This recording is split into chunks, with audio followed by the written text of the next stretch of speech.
안녕하세요. 저희는 죽을 수도 있는 거리 중증외상센터의 현실을 데이터로 해보아다를 주제로 발표할 배추은하수 팀입니다. 외상 진료는 생명을 다루는 일입니다. 하지만 뉴스에선 국가 책임이라는 원칙만 반복되고 현장에선 살릴 수 있었는데 못 살렸다는 말이 끊임없이 들려옵니다. 수백억 원이 투입된 외상센터 운영의 효과성엔 의문이 제기되고 기본적 의료 접근조차 어려운 지역도 존재합니다.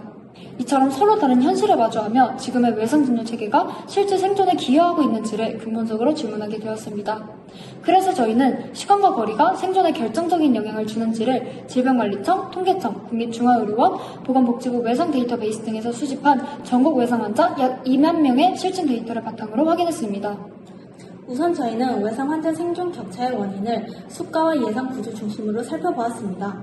외상 진료는 중환자 치료와 재활까지 포함된 고난도 고비용 의료지만 현행 수가 구조는 이를 충분하게 반영하지 못합니다. 외상외과 수가는 약 124만 원으로 일반 외과보다 높지만 24시간 인력과 장비 유지비가 빠져 실질적인 수익은 더 낮습니다. 예산도 부족해 필요한 연간 70억 원 대비 국고 지원은 2021년 37억 원에서 2024년 34억 원으로 줄었고 이로 인해 5년 중단과 전문의 확보 실패가 이어지고 있습니다. 응급의료 예산 역시 외상외과는 577억 원으로 1,200억 원인 내과와 900억 원의 정형외과보다 현저히 낮은 수준입니다. 뿐만 아니라 의료 접근성의 지역 격차 역시 외상 진료의 생존율에 직접적인 영향을 미칩니다. 외상 진료는 골든타임인 1시간 내 병원 도착이 핵심인데 수도권 외상센터 집중으로 강원, 경북, 전남 등은 공백지대가 넓습니다. 실제 수도권 평균 도착 시간은 25.75분, 지방은 39.5분으로 약 14분 차이가 나며 30분 내 응급 의료 접근 가능 인구는 서울이 89.9%, 전남은 32.5%로 최대 3배 가까운 격차가 존재합니다. 헬기 이송이 있더라도 지형, 기상, 야간 제한 등으로 지방의 실패 위험은 더 큽니다.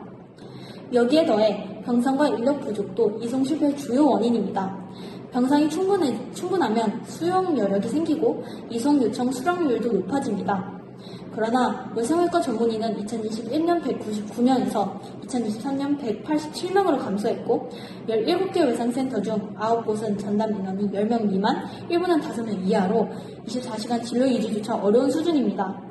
실제로 병상 가동률이 95%일 때 전환 실패율은 0.5건이었지만 가동률이 55%로 떨어지면 2.5건으로 5배 가까이 치솟습니다.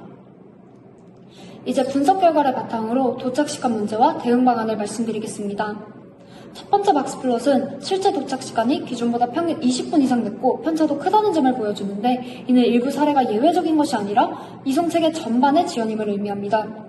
두 번째 그래프는 재정 확대가 생존율을 높일 수 있다는 결과로 50억일 때 생존율은 약 65%, 120억일 땐 75% 이상으로 상승하는 것을 보아 재정 투입이 실제 생존에 영향을 준다는 것을 알 수 있습니다. 앞선 분석을 바탕으로 저희는 3가지 정책 방안을 도출해냈는데요. 첫째는 고위험 지역에 외상센터를 새로 설립하는 것입니다. MCLP 모델 분석 결과 서울 외곽, 부산, 대구가 최적지로 노출됐고 이 세 곳에 센터를 추가하면 고위험 환자 약 84%가 1시간 내에 도달 가능한 범위에 포함됩니다. 또 둘째는 수가체계 개편입니다. 수가를 1% 인상할 때마다 전공의 수는 평균 1.03명 증가하는 것으로 나타났고 이 관계는 P가 0.001보다 작은 수준으로 통계적으로도 아주 유의미합니다. 마지막으로 셋째는 외상이송 전담체계 구축입니다.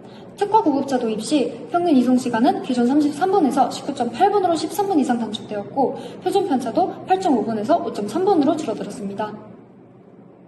실제 해외 사례를 보면 한국은 외상센터가 수도권에 집중되어 있고 병원 간 전상만이 분절되어 있으며 보건복지부의 지정제와 수술 중심의 제한적 수가체계를 갖추고 있는 반면 독일과 미국은 센터가 전국에 분산돼 있고 이송부터 입원까지 연결되는 통합 전산망, 법, 협회, 민간이 함께 참여하는 다층 인증구조, 그리고 환자 상태나 중증도에 따라 유연하게 연동되는 수가체계를 운영하고 있어 저희의 정책 방향이 이미 국제적으로 실효성을 인정받은 구조임을 보여줍니다.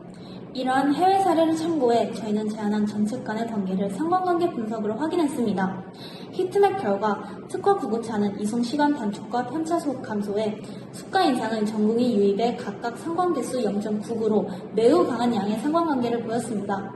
이는 시간과 인력을 개별 요소가 아닌 하나의 시스템으로 접근해야 된다는 뜻입니다. 반면 병원 설립은 다른 정책들과의 연계성이 낮아 단독 대책으로는 한계가 있다는 점도 확인했습니다. 이 분석을 바탕으로 기대할 수 있는 효과로는 중증 외상 환자의 도달률 향상, 이송 시간과 편차 동시 개선, 전공의 유입 기반 확보, 지역 간 대응력 격차 해소 등이 있었습니다. 물론 인프라와 인력 문제는 단기간 해결이 어렵고 정책 간 연계가 실패할 경우 비효율 발생할 수 있지만 살릴 수 있는 생명을 살리기 위해 필요한 건 하나의 병원이 아니라 하나의 시스템이라는 점과 그 시스템을 어떻게 설계할 수 있을지를 데이터로 제시하고자 했습니다. 지금까지 발표를 들어주셔서 감사합니다. 이상으로 배추은하수 팀의 발표를 마치겠습니다.